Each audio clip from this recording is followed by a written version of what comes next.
어려서 외국인이라고는 선교사들과 미군 외에는 못 보고 자랐습니다.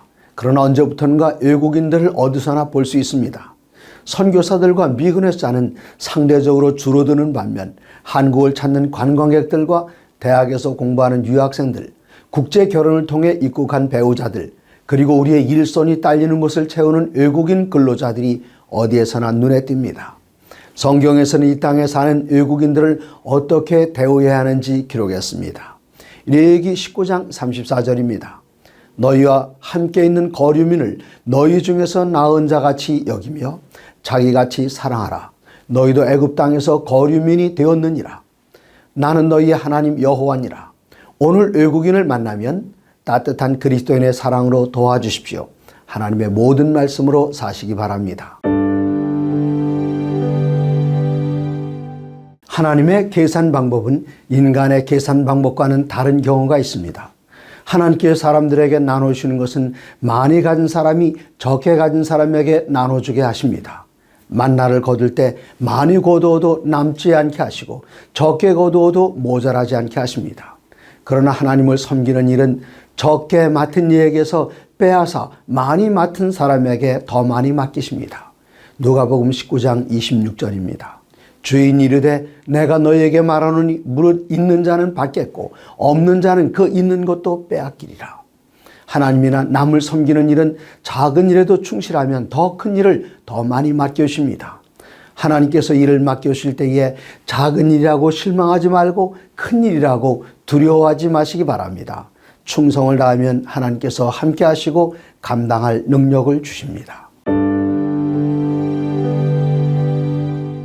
하나님께서 우리에게 바라시는 것이 무엇일까요? 헌금을 원하실까요? 복음을 전하는 일에 참여하고 헌신해야 합니다. 찬양을 원하실까요? 물론 하나님을 찬양해야 합니다. 하나님께서 진정으로 원하시는 것은 무엇일까요? 아모스 5장에서 하나님께서는 번제나 소제도 원하지 않으시고 찬양도 그만하고 비파소리도 듣지 않으시겠다고 하십니다. 아모스 5장 24절입니다. 오직 정의를 물같이 공의를 마르지 않는 강같이 흐르게 할지어다. 헌금이나 찬양을 드리는 일이 나쁜 것은 아닙니다. 그러나 하나님께서 진정으로 우리에게 원하시는 것은 정의와 공의를 갖춘 정직한 심령입니다. 공의와 정의가 포함되지 않은 헌금이나 찬양은 하나님을 기쁘시게 하지 못합니다. 오늘 정직한 심령을 드리며 하나님의 모든 말씀으로 사시기 바랍니다. 하나님을 위하여 희생하는 일은 사단이 가장 싫어하는 일입니다. 때로는 가장 가까운 친척이나 심지어는 교회의 지도자들이 헌신을 방해하기도 합니다. 예수님의 장례를 위해 막달라 마리아가 주님께 값비싼 향유를 부어드릴 때 가룟 유다는 마리아의 낭비를 꾸짖었습니다. 차라리 향유를 현금화하여 가난한 사람들을 구제하는 것이 낫겠다고 했습니다. 부끄러워 머리를 들지 못하는 마리아의 귀에 뜻밖의 음성이 들려왔습니다. 마태복음 26장 13절입니다. 내가 진실로 너에게 이르노니 온 천하에 어디서든지 이 복음이 전파되는 곳에서는 이 여자가 행한 일도 말하여 그를 기억하리라 하시니라. 하나님의 일을 위해서 헌신하시고 희생할 때 주저하지 마십시오. 주님께서 기억하시고 기뻐하십니다.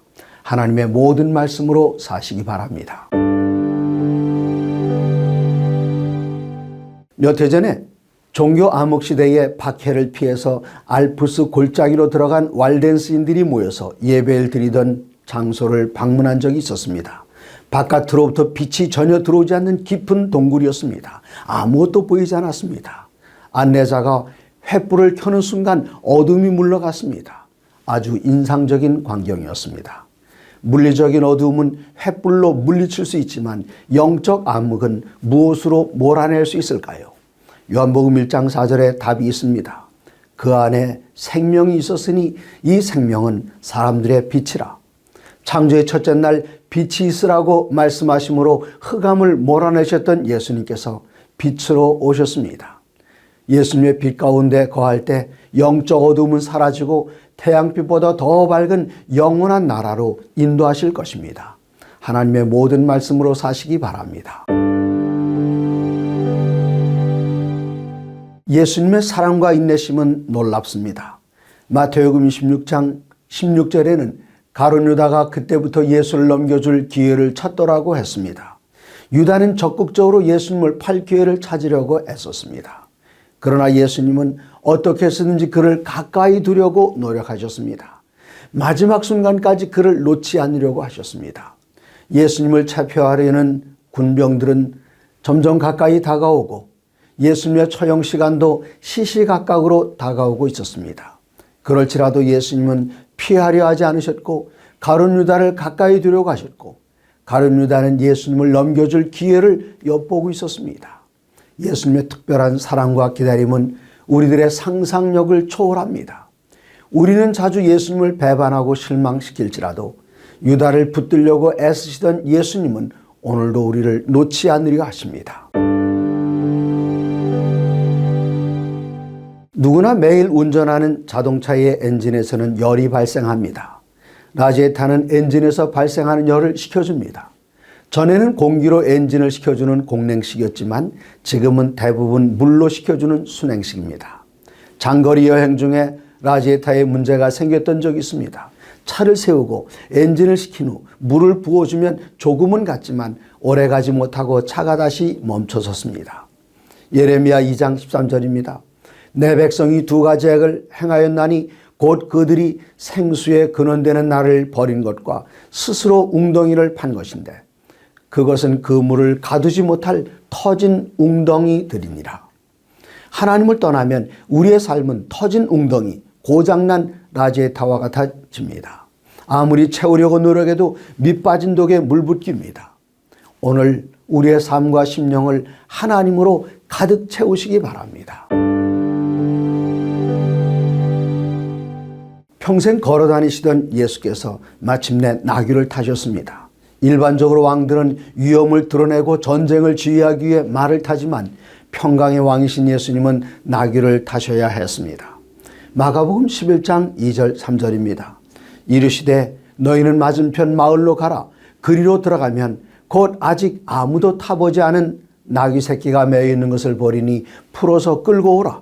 만일 누가 너에게 왜 이렇게 하느냐 묻거든 주가 쓰시겠다 하라. 그리하면 즉시 이리로 보내리라 하시니.